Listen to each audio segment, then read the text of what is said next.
Buenas tardes, espero que estén bien y bienvenidos a esta nueva charla a la que hoy le vamos a dedicar a las funciones de la piel.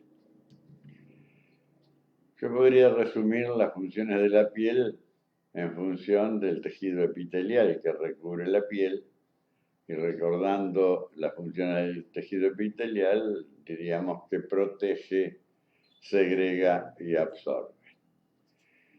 Pero siendo la piel un órgano tan importante, vamos a detallar esas funciones en correlación con los elementos que la componen a la piel. Así que vamos a ir viendo, por ejemplo, funciones de la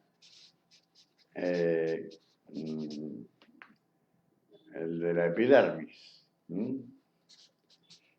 No voy a escribir todo porque si no se va a hacer muy lento, pero dentro de las funciones de la epidermis vamos a tener la función que tienen las células epidérmicas. Una son los queratinocitos,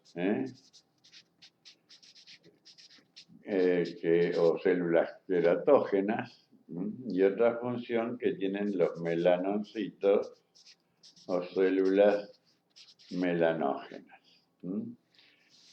Después vamos a ver, por ejemplo, funciones de las glándulas. Y glándulas tenemos tres. La sebácea,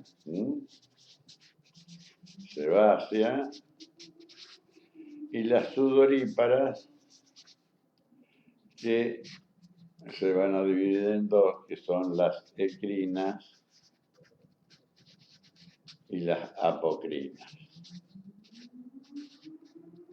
También deberemos ver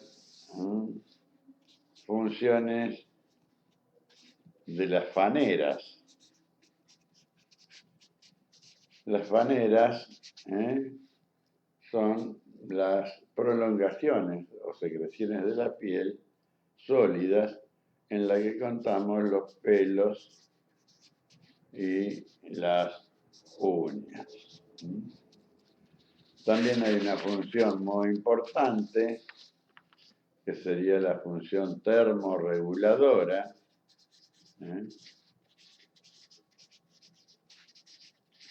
que por lo que indica la misma palabra se trata de la regulación de la temperatura interna del cuerpo, y también podríamos englobar en funciones genéricas o generales de toda la piel. Así que entonces vamos, en este orden que le hemos dado, vamos a empezar a hablar de cada una de ellas. La función queratógena es la función que describimos en la última charla, en la que vimos un proceso de queratinización que empieza en la capa basal y va avanzando hasta la capa granulosa, donde se sintetiza la queratina para luego en la capa córnea esa queratina darle dureza a la capa córnea. Esa dureza es la parte más dura de la piel, como lo estamos diciendo la palabra, y digamos en la parte que interviene en la mayor protección que puede tener la piel. Porque justamente también debajo de la capa córnea se encuentra la capa barrera que impide la invasión microbiana. Esa capa córnea a veces puede sufrir algunas alteraciones, como engrosarse, como vimos en el envejecimiento cutáneo, o en la aparición de callosidades cuando ésta sufre roces o presiones. que eso se llama hiperkeratosis, pero también en algunos casos puede que esa queratina no se forme bien, se produzca una renovación acelerada de las células y no alcance a sintetizarse bien, y entonces en ese caso se produciría una paraqueratosis, o sea, la capa córnea no tiene la dureza suficiente o necesaria. Esas paraqueratosis, por ejemplo, uno de los ejemplos es la pitiriasis o la caspa, donde las células, al no terminar de queratinizarse bien, en vez de desprenderse por células, se desprenden por láminas. Más importante tal vez, o tan importante como la función queratógena, es la función melanógena, la función de la melanina. La melanina es una proteína que ya dijimos que se genera en los melanoncitos, que son células de origen neural, y que estimuladas por la radiación solar dan distintas coloraciones de piel según las razas. Esta función vino a reemplazar a la función que tenía el pelo de proteger a la piel y al organismo de radiaciones que son cancerígenas, como lo son las radiaciones ultravioletas. En un momento vamos a volver a radiaciones ultravioletas para explicar qué es lo que son. Pero es importante, acá que todavía estamos un poco más concentrados y recién empezamos, decir que estas radiaciones ultravioletas producen un cáncer especial, que es un cáncer de piel que se llama melanoma. Tal vez sea uno de los cánceres más problemáticos, porque si bien el cáncer en sí mismo sobre la piel no va a matar a la persona, es un cáncer que produce mucha metástasis. O sea, esas células malignas es fácil que se trasladen al interior del organismo y produzcan cánceres en cualquier órgano o cualquier parte del organismo. Y a veces estos melanomas pasan desapercibidos y aparecen cánceres que parecería que no tienen ninguna justificación de haber aparecido, pero sin embargo su origen es un melanoma. El melanoma suele tener un problemita, que es que, lo dije antes, pasan desapercibidos para las personas. Generalmente porque están colocados o en lugares donde no son visibles. Si yo tengo un melanoma en la espalda, difícilmente pueda verlo, o en la nuca, o en ciertas partes donde no llega a nuestra visión diariamente. Por eso que es muy importante en la función estética, esta de profesional de estética, que nosotros seamos capaces de diagnosticar un potencial melanoma y advertirle al cliente de esa lesión, y que este pueda concurrir a un dermatólogo que, extirpado tempranamente, no va a tener ninguna consecuencia. Para ello les voy a enseñar el ABCD del melanoma. A se refiere a asimetría.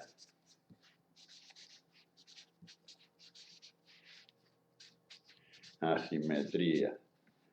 B se refiere a borde. C se refiere a color. Y D se refiere a diámetro. una forma de acordarse de estas cuatro cosas que yo debo observar es acordarse del ABCD. El melanoma es una mancha, o es algo de distinto color al color normal de la piel. ¿Qué pasa con la simetría? Asimetría significa si es igual de los dos lados. Si es un circulito, no es asimétrico. Pero un círculo así no sería asimétrico. Pero si tendría una forma extraña, es asimétrico. El asimétrico, es sospechoso de melanoma. Tengo que observar el borde. En el borde puedo encontrarme con bordes bien definidos o encontrarme con bordes que son difusos. O sea, no podría determinar exactamente dónde empiezo o determina porque no hay un borde definido. El que no tiene borde definido, es sospechoso de melanoma. En cuanto al color, si el color es uniforme, o sea, toda la mancha, que a veces puede parecer un lunar o algo por el estilo, tiene todo exactamente el mismo color, o que tenga más de un color. Por ejemplo, encontrar contornos hipercromáticos, o sea, más oscuros, o zonas del melanoma, que son más negras y otras zonas que son más rojizas. Que tiene más de un color, es sospechoso de melanoma. Y en cuanto al diámetro, o sea, al tamaño, cuando supere los 6 milímetros, vamos a considerar también que es sospechoso de melanoma. 6 milímetros, estimemos un círculo que no sé si se puede apreciar por la cámara, que no sería más de ese tamaño, no se aprecia. Bueno, pero 6 milímetros todo el mundo sabe lo que es. No confundamos, porque por allá confunde, al ver lunares, que muchas veces hasta son congénitos, porque vienen con el nacimiento, los podemos llegar a confundir con melanoma. El lunar generalmente no tiene ninguna de estas cosas. Tiene colores uniformes, puede ser tuberoso o plano. El problema es cuando algunas de estas cosas antes no estaban y ahora están. O sea, nunca hubo una manchita en esa zona de la piel, y ahora, sin causa aparente, apareció una manchita en la piel, o una especie de lunar, una especie de tumoración que cumple con algunos de estos requisitos. Es de responsabilidad profesional y de función social advertirle al cliente que necesita una urgente consulta médica. Bueno, vamos a la función melanógena en sí, cómo funciona esto. Este tema yo voy a tratar de hacerlo lo más sencillo posible, pero yo sé que muchísimas personas hablan de radiaciones y escuchan la palabra radiación y no tienen ni la más mínima idea de lo que es. Yo voy a tratar de darle, aunque sea esa mínima idea de lo que es una radiación. ¿Mm? Ustedes escuchan que hay tratamientos que se hacen con rayos, que se hacen con rayos gamma. Hay radiaciones como son los rayos X que se usan para sacar radiografías. Pero si uno pregunta qué es una radiación, no tenemos idea.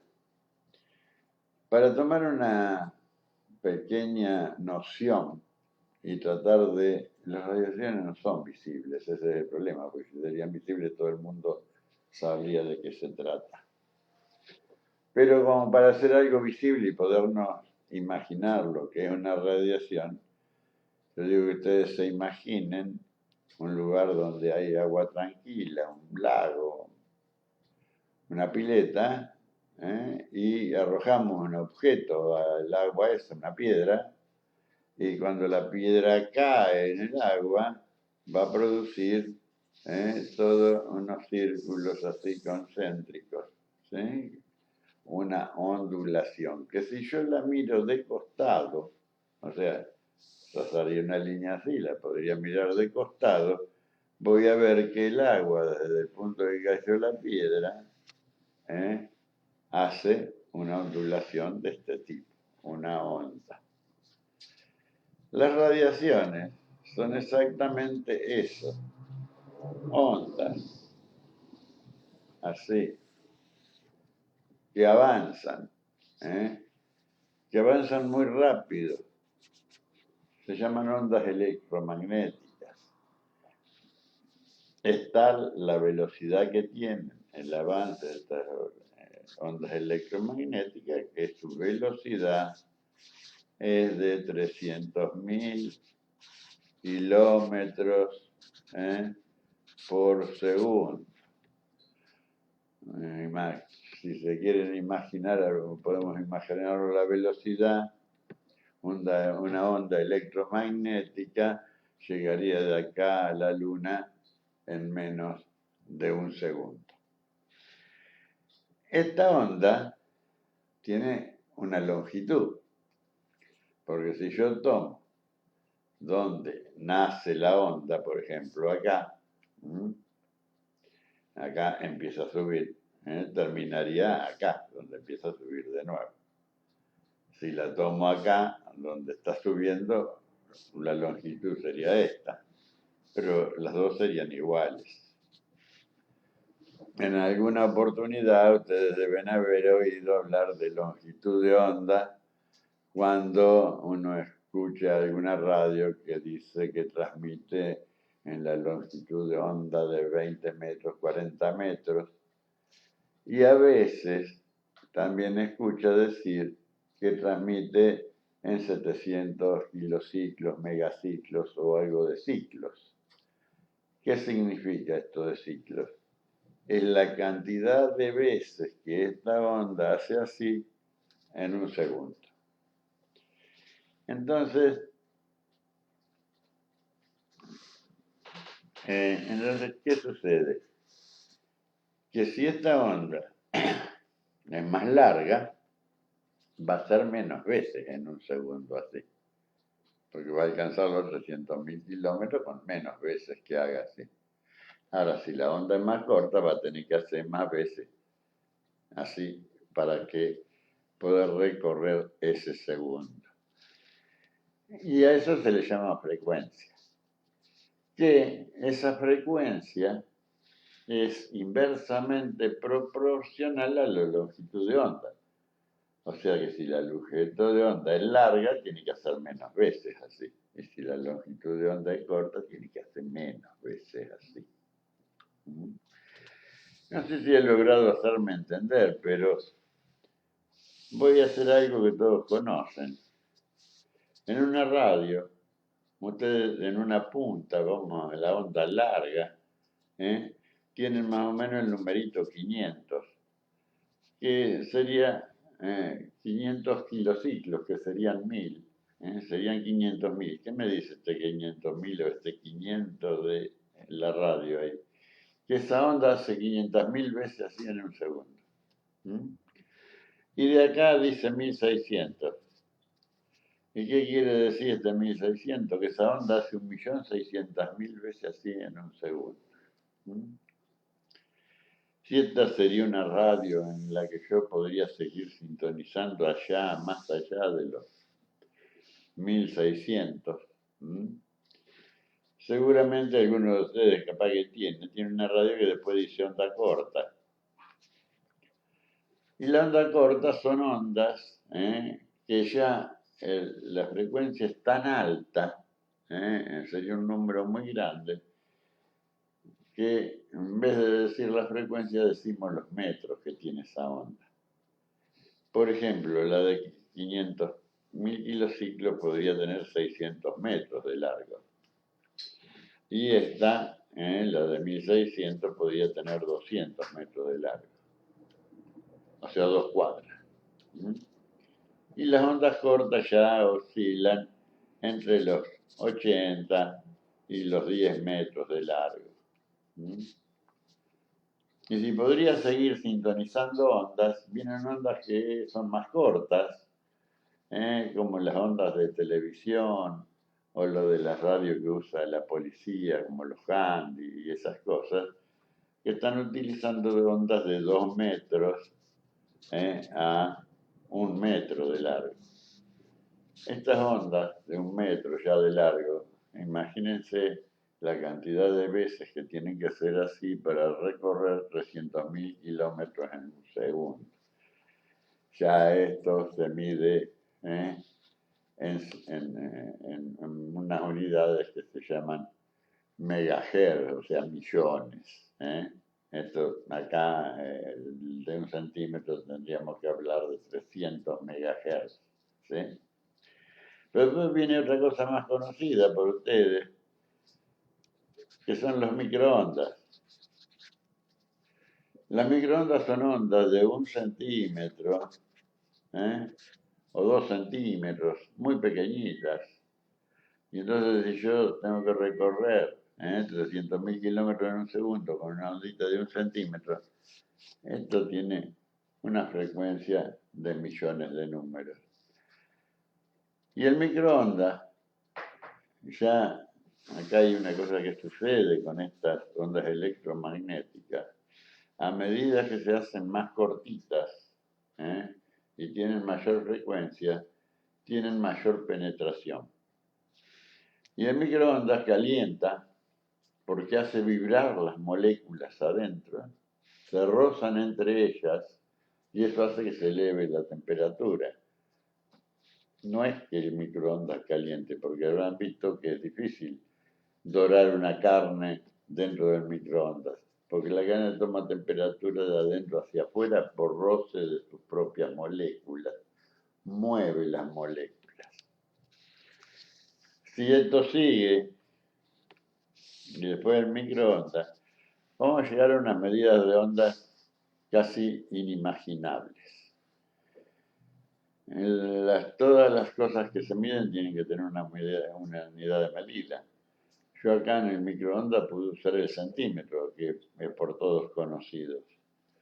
Pero después del centímetro viene el milímetro. Después del milímetro viene la décima de milímetro, la milésima de milímetro. Cada vez unidades de medida más chiquititas. Vamos a llegar a una unidad de medida que se llama Armstrong. Creo que se escribe así. ¿Se escribe así, Santiago? Sí, hay una R de más. Ah, sí, pues una R de más, Armstrong. Donde el Armstrong es la millonésima parte de un milímetro. Y si llego a una medida de longitud de onda de 7.000 Armstrong, inimaginable de chiquitito, o sea, la onda esta, acá en 7.000 Armstrong mide, se medía 7.000 Armstrong de acá hasta acá, inimaginable. Estas ondas que yo digo perturban el medio como el cascote perturba el agua, atraviesan cualquier cosa. Fíjense, yo puedo escuchar una radio en un ambiente cerrado, en un sótano. esas ondas electromagnéticas son capaces de desplazarse por cualquier medio. Hay una parte de nuestro organismo que es capaz de detectar esta frecuencia de 7000 Armstrong, y es nuestro ojo. Cuando en nuestro ojo entra una frecuencia de 7000 Armstrong, nosotros vemos color rojo. Y si sigo achicando esto,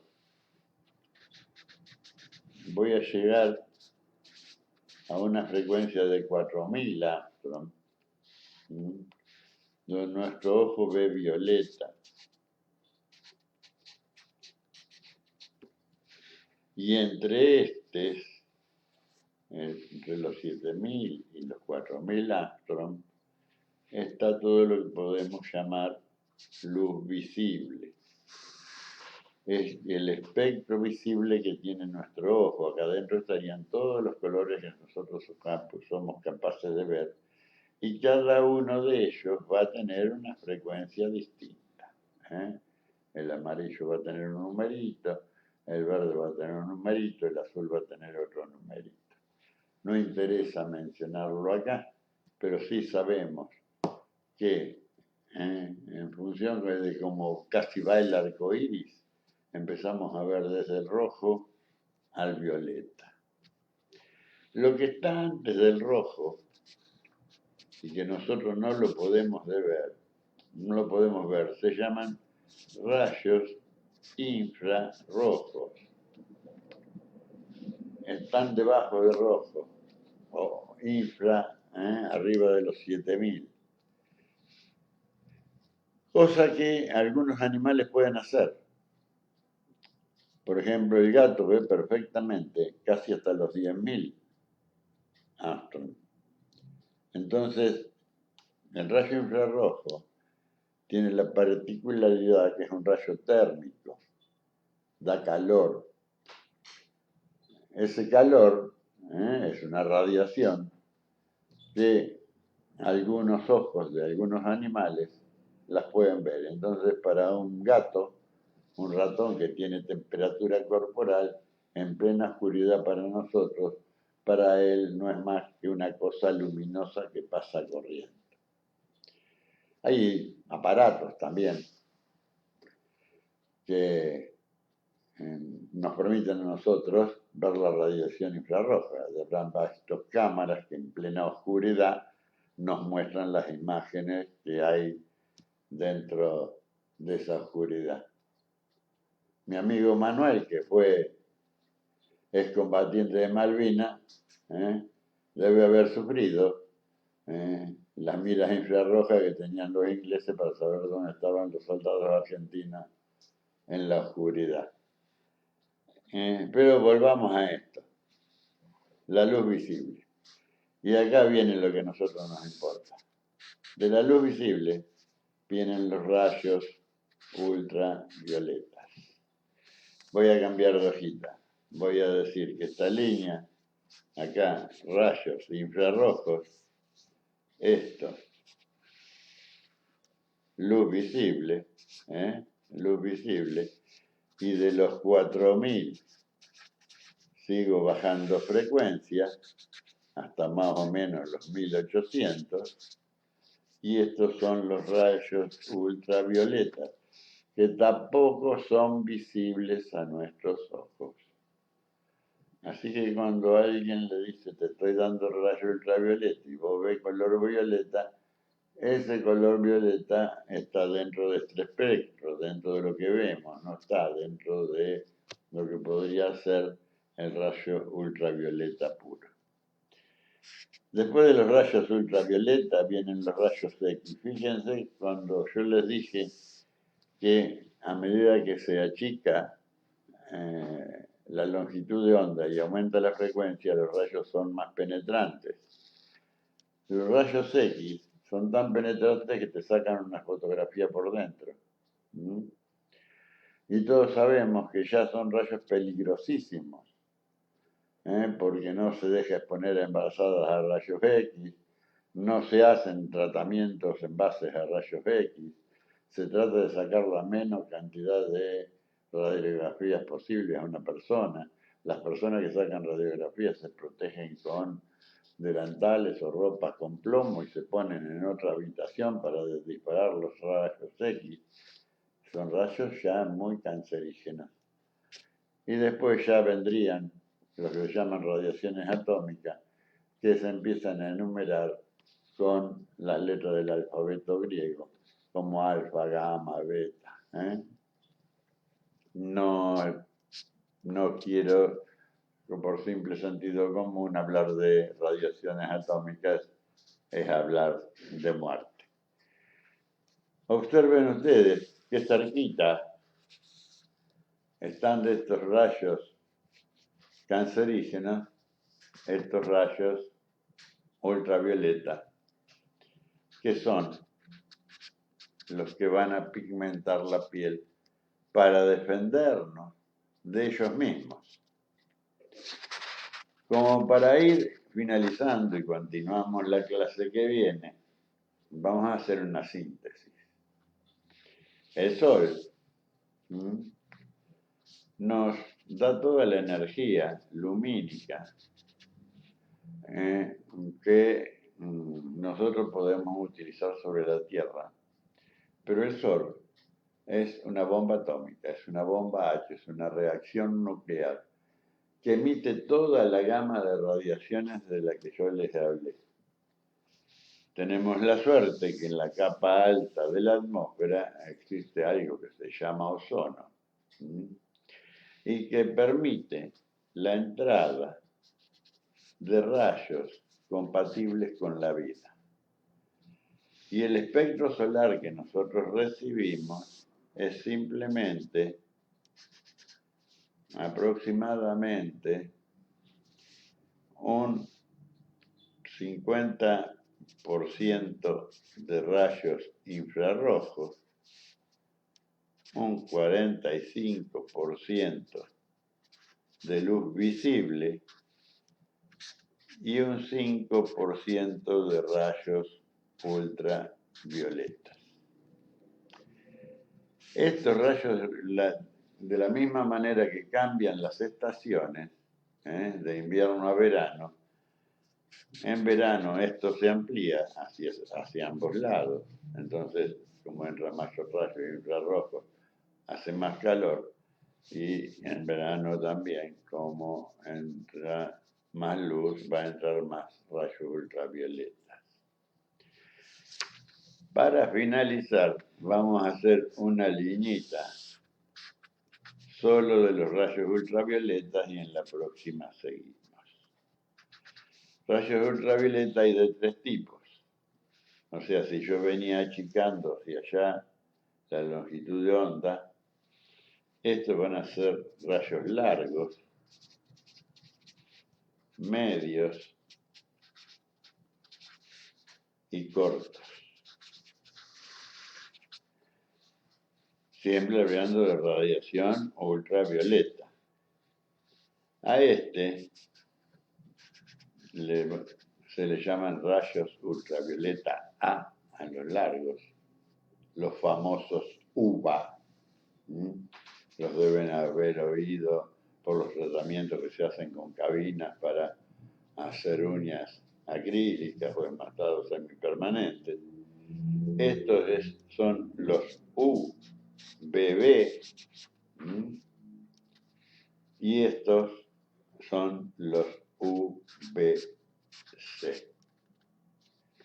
UVA, UVB, VC.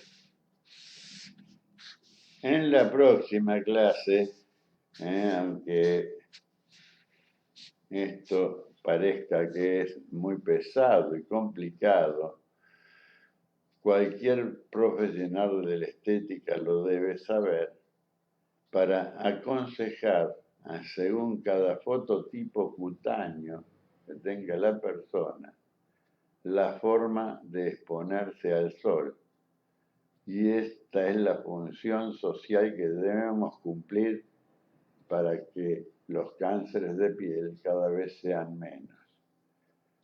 para redondear, háganse una idea que las pieles oscuras, las pieles negras, prácticamente no conocen los cánceres de piel. Y los mayor índices de cáncer de piel se ven en las pieles blancas. Esto no significa que no se puedan exponer al sol, sino que conociendo esta radiación y sabiendo en qué horario del día está cada una de ellas, cualquier piel puede disfrutar de una jornada de un lindo sol. Muchas gracias por su atención. Si les gustó, hagan clic en las suscripciones, comenten, hagan preguntas y aquí estoy para ustedes para tratar de enseñar algo de lo que yo sé. Muchas gracias.